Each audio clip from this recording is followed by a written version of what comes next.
हाय कैसा व्यवहार है तुम्हारा,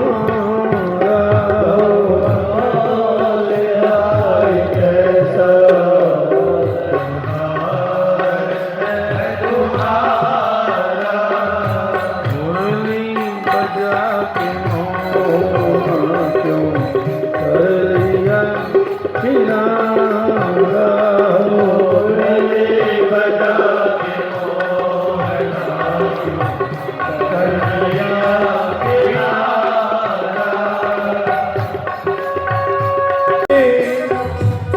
हो जा डगर डगर में, हो जा गली गली में, हो जा डगर डगर में, ढूंढा गली गली में, हो जा डगर डगर में, ढूंढा गली गली में, हो जा डगर में।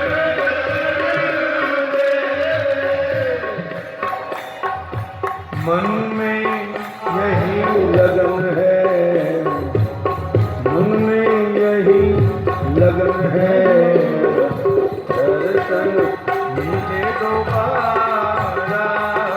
मन में यही लगन है, दर्शन मुझे दोबारा।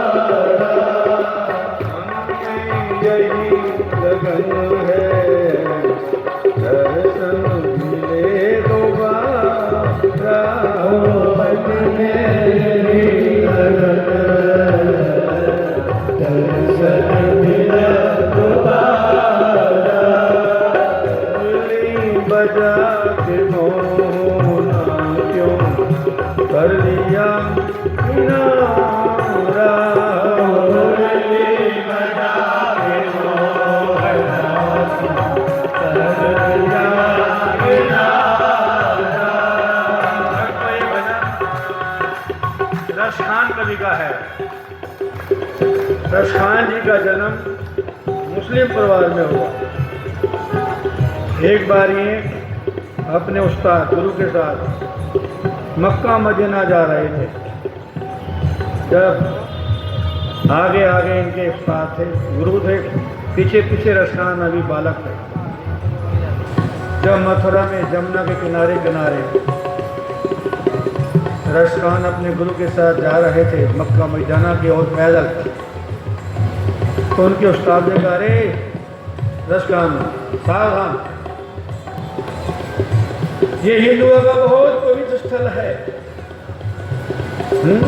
इसको ब्रज भूमि कहते हैं, और इस ब्रज भूमि में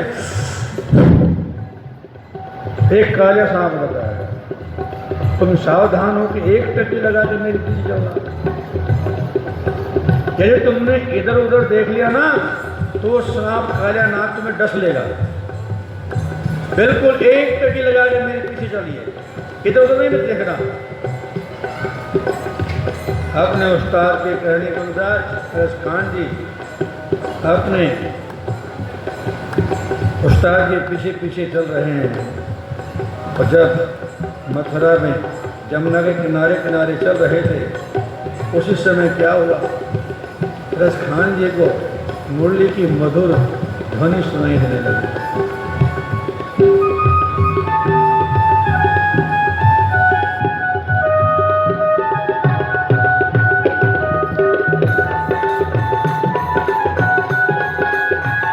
बज रही है, बहुत मधुर, मन मचल रहा है, देखें कौन बजा रहा है। लेकिन उस्ताद की बात याद आती है, नहीं इधर नहीं देखना, नहीं तो कायनात दस लेगा। थोड़ी देर के बाद मुरली के साथ पायल की आवाज भी सुनाई देने लगी।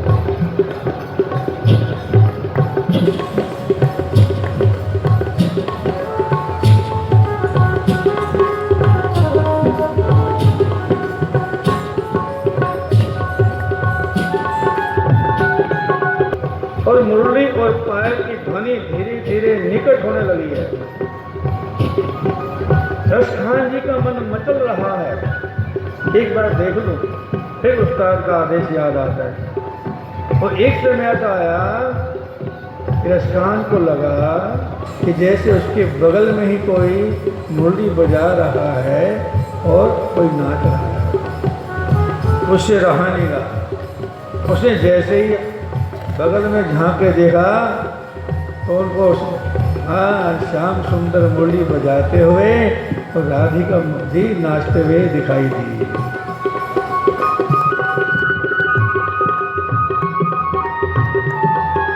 भगवान श्याम सुंदर जी मुरली बजा रहे हैं, राधा जी हाथ नाच रही हैं। इस मनमोहक स्वरूप का दर्शन करके रसखान तुरंत वहां पर मूर्छित हो गया। उसका उस्ताद लगभग 2-3 किलोमीटर आगे निकल गया। सोचा था रसखान पीछे पीछे चल रहा होगा। जब मुड़ के देखा तो क्या पाया, रसखान तो पीछे है ही नहीं। दोबारा वापस आया, देखा रसखान तो जमुना के किनारे रेती में बेहोश पड़ा है। रसखान के गुरु उस्ताद ने रसखान को होश में लाने के लिए पानी फेंका, मंत्र फूके, जंत्र तंत्र मंत्र सबका प्रयोग किया, लेकिन किसी भी उपाय से रसखान को होश नहीं आया। अरे नापाक को जिसके लिए सावधान किया था वही हो गया।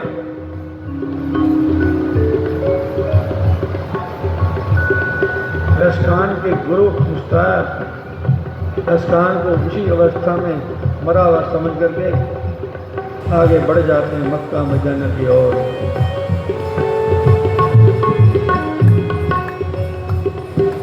काफी लंबे समय के बाद जब रसखान को होश आया,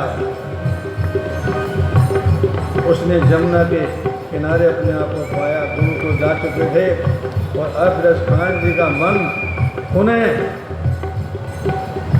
उसी मनमोहक स्वरूप का दर्शन करने के लिए मचल उठा।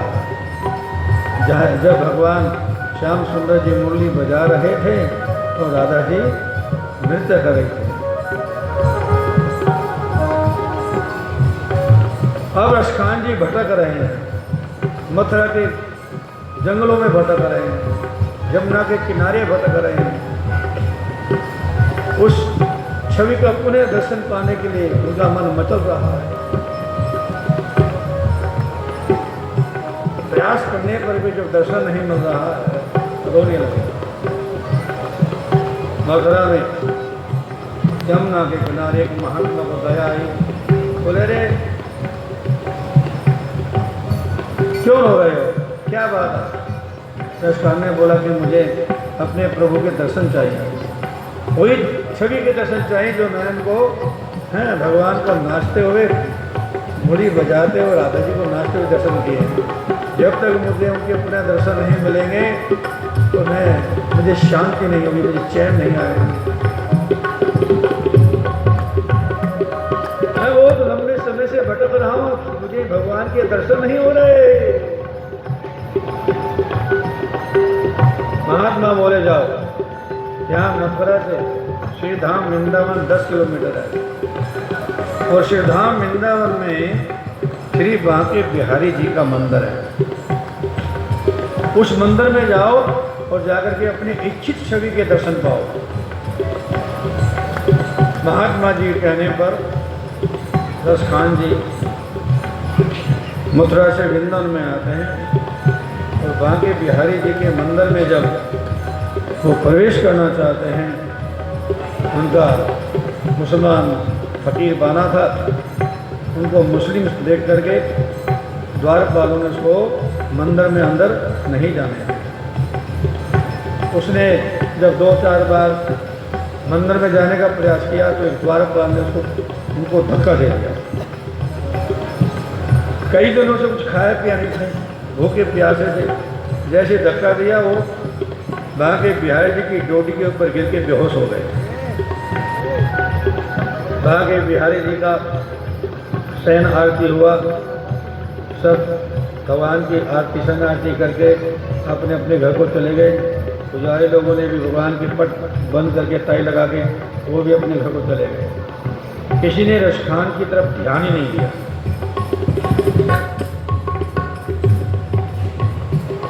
अब रात्रि का 12 बज गया, सर्दी का समय है। रसखान भगवान बांके बिहारी जी की डोडी पर भूखा प्यासा सर्दी में पड़ा हुआ है, बेहोश पड़ा है। भगवान बांके बिहारी का भक्तों सिंहासन हिल गया। अरे मेरा भक्त रसखान मेरी डोडी के ऊपर भूखा प्यासा पड़ा है। किसी ने मेरे भक्त रसखान का स्वागत ही नहीं किया, किसी ने मेरे भक्त को मेरा दर्शन ही नहीं करने दिया, किसी ने मेरे भक्त को कोई मेरा प्रसाद भी प्रदान नहीं किया। प्रभु करते हैं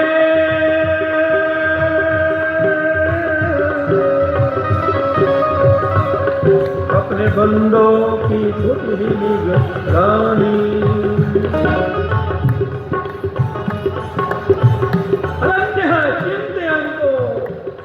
ये जना परिउपाद होते तेषां नित्याभियुक्तानां योग क्षेमं वहां में हम। 9वें अध्याय का 22 अर्जुन जो मेरे भक्ति करता है, अन्य भाव से मेरा चिंतन करता है, ऐसे भक्तों का योग अक्षेम की जिम्मेदारी मैं अपने पर लेता हूँ। योग का मतलब खाने पीने की देखभाल करना मेरा काम है। क्षेम का मतलब उनकी रक्षा करने की ड्यूटी मेरी। मेरे भक्तों को बस मेरा भजन करना है और चिंता करने की जरूरत नहीं है। भगवान बांके बिहारी जी अपना मंदिर छोड़ करके बाहर आ गए। रसखान को अपनी गोदी में भर लिया, गोदी में भर लिया। भूखा था, अपने हाथ से भगवान ने क्या किया, उसको दूध पिलाया और दूध पिलाने के बाद फिर बांके बिहारी में गया, उसको अपना कीमती दुशाला उड़ा करके सुला दिया।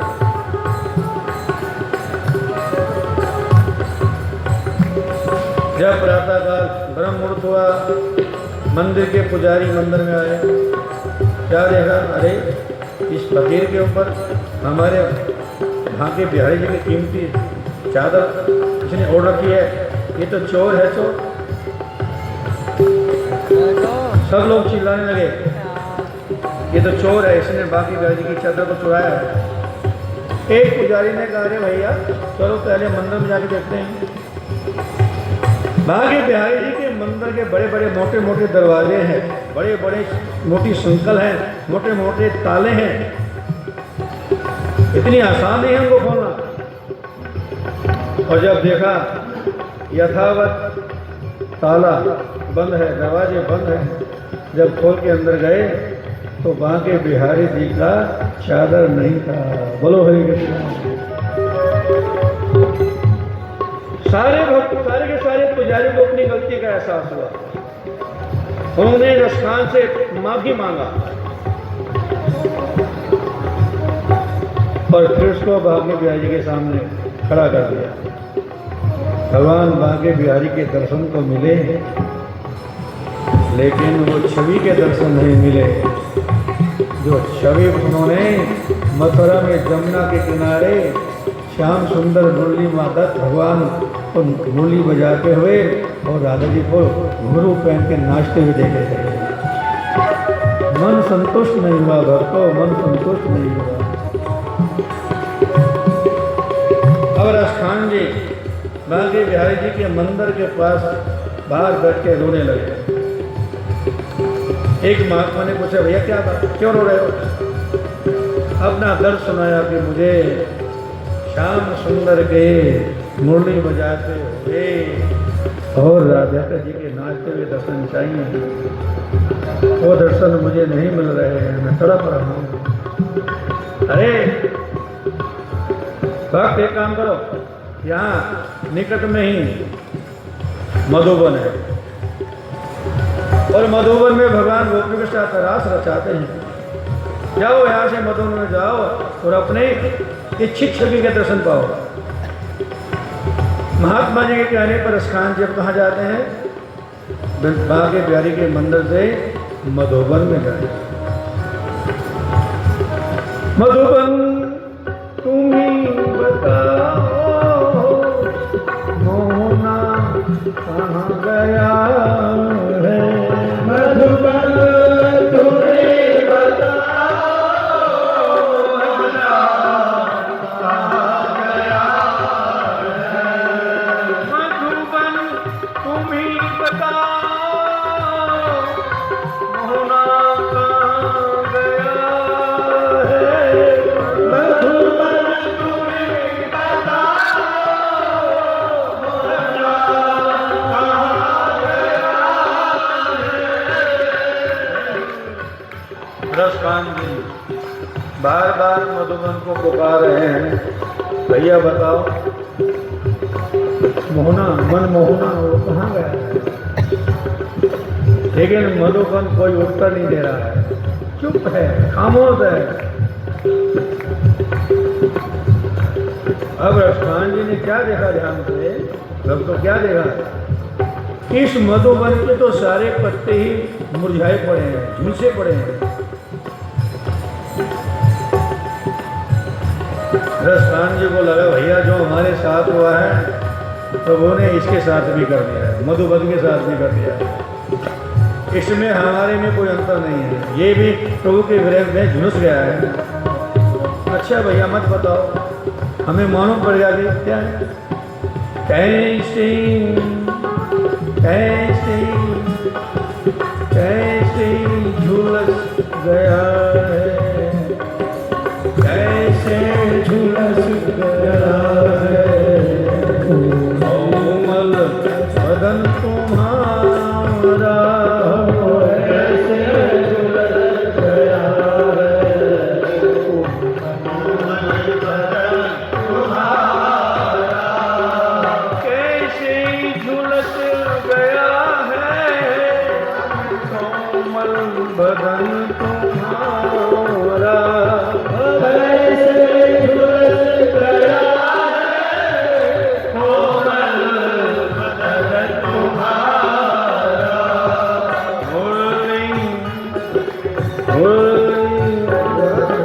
मुरली बजा के मोहना क्यों कर लिया किनारा, मुरली बजा के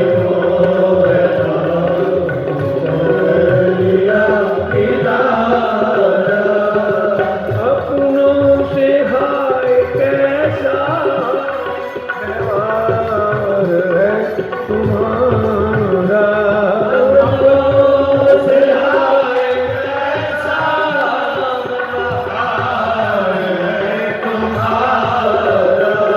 इनको भगवान ने हाथ दिया है, ताली बजाओ प्रेम से। मधुबन में बैठ के रो रहे हैं क्योंकि उनको अपने इच्छित छवि के दर्शन नहीं मिले। एक अन्य महात्मा ने कुछ दुख सुनाया, अच्छा भगवान के दर्शन के लालची हो, जाओ यहाँ मधुबन से बिल्कुल ही निकट जमुना जी है, जमुना के कंडे कंडे भगवान जमुना के किनारे किनारे गोपियों के साथ रास रचाते हैं। भैया जाओ जमुना जी के पास जाओ, वहाँ जाकर अपने इच्छित छवि के दर्शन तुम्हें मिल जाएंगे। महात्मा जी के कहने पर अब मधुबन से रसखान जी कहाँ थे हैं, कहाँ थे बोलो, जमुना जी के पास आते, जमुना जी के पास। जमुना तुम्हीं बताओ चलिया कहाँ गया है, जमुना तुम्हीं बताओ चलिया कहाँ गया है, जमुना तुम्हीं बताओ चलिया कहाँ गया है, जमुना तुम्हीं बताओ चलिया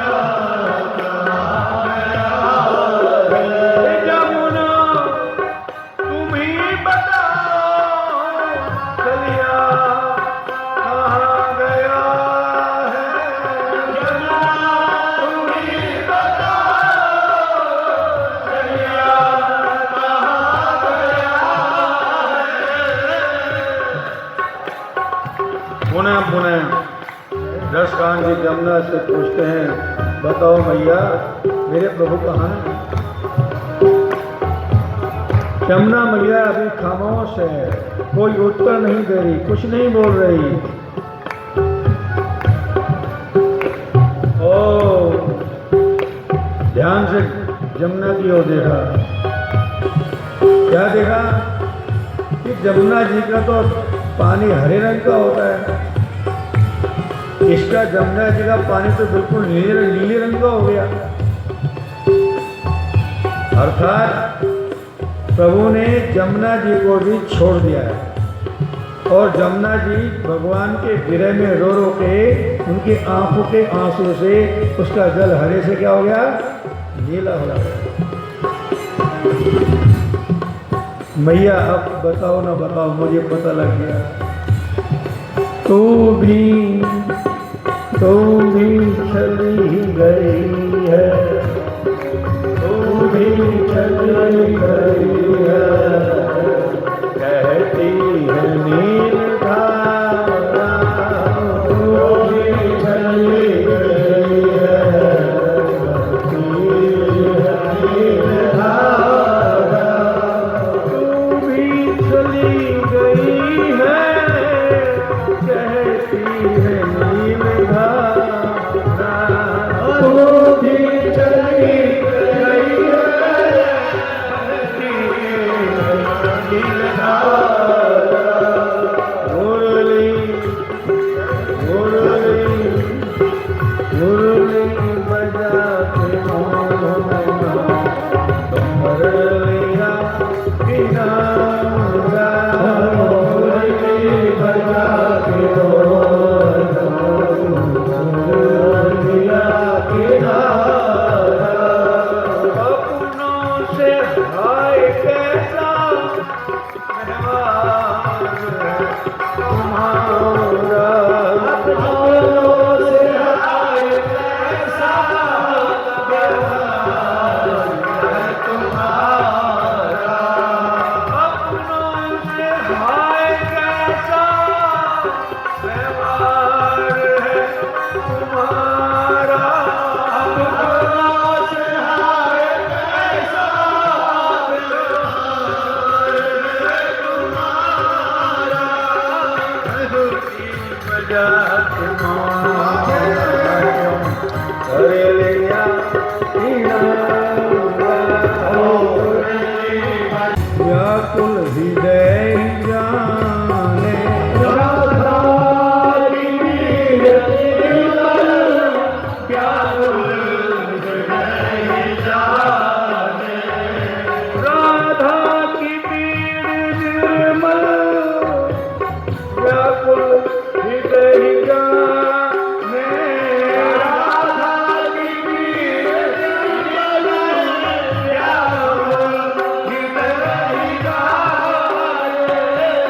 समझेगा क्या भला,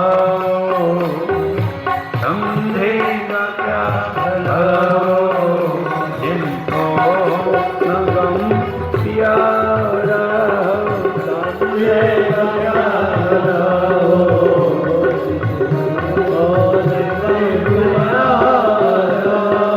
मुरली बजा के क्यों कलिया किनारा, मुरली बजा के